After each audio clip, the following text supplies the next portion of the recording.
Hello दोस्तों, आज हम आपके लिए बताएंगे कुछ रहस्यमयी बातें।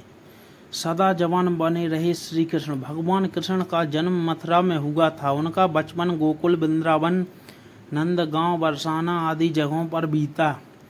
द्वारिका को उन्होंने अपना निवास स्थान बनाया और सोमनाथ के पास स्थित प्रभास क्षेत्र में उन्होंने देह छोड़ दी।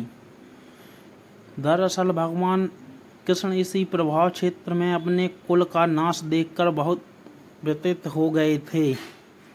वे तभी से वहीं रहने लगे थे। एक दिन वे एक वृक्ष के नीचे विश्राम कर रहे थे, तभी किसी बहेलिया ने उनको हिरण समझकर तीर मार दिया। यह तीर उनके पैरों में जाकर लगा और तभी उन्होंने देह त्यागने का निर्णय ले लिया। एक दिन वे इसी प्रभाव क्षेत्र के वन में एक पीपल के वृक्ष के नीचे योग निद्रा में लेटे थे। तभी जरा नामक एक बहेलिया ने भूलवश उन्हें हिरण समझकर विषयुक्त बाण चला दिया, जो उनके पैर के तलवे में जाकर लगा और भगवान श्री कृष्ण ने इसी को बहाना बनाकर देह त्याग दी। जनश्रुति अनुसार भगवान श्री कृष्ण ने जब देह त्याग किया तब उनकी देह के केश ना तो श्वेत थे और ना ही उनके शरीर पर किसी प्रकार से झुर्रियां पड़ी थीं, अर्थात वे 119 वर्ष की उम्र में भी युवा जैसे ही थे। कृष्ण की द्वारका। भगवान कृष्ण ने गुजरात के समुद्र तट पर अपने पूर्वजों की भूमि पर एक भव्य नगर का निर्माण किया था। कुछ विद्वान कहते हैं कि उन्हें पहले से उजाड़ पड़ी कुशस्थली को फिर से निर्मित करवाया था। माना जाता है कि भगवान श्री कृष्ण अंतिम वर्षों को छोड़कर कभी भी द्वारिका के 6 से ज़्यादा नहीं रहे।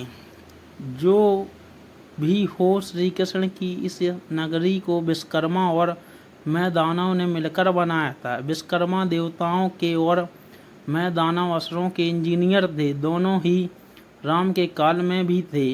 इतिहासकार मानते हैं कि द्वारका जल में डूबने से पहले नष्ट की गई थी। किसके नष्ट किया होगा द्वारका को, यह सवाल अभी भी बना हुआ है। हालांकि समुद्र के भीतर द्वारका अवशेष ढूंढ लिए गए हैं। वहां उस समय के जो बर्तन मिले हैं वो 1528 ईसा पूर्व से 3000 ईसा पूर्व बताए जा रहे हैं। ईसा मसीह, श्री कृष्ण और बुद्ध का प्रभाव। हालांकि यह अभी भी शोध का विषय है कि फिर भी अब तक जितने भी लोग ने इस पर शोध किया है उनका कहना यही है कि ईसा मसीह ने भारत का भ्रमण किया था और वे कश्मीर से लेकर जगन्नाथ मंदिर तक गए थे। उन्होंने कश्मीर एक बौद्ध मठ में रहकर ध्यान साधना की थी। यहीं पर उनकी समाधि भी है। शोधकर्ता मानते हैं कि श्री कृष्ण का ईसा मसीह के जीवन पर बहुत प्रभाव पड़ा। उनके जन्म की कथा भी श्री कृष्ण के जन्म कथा से कुछ मिलती जुलती है। जय श्री कृष्ण।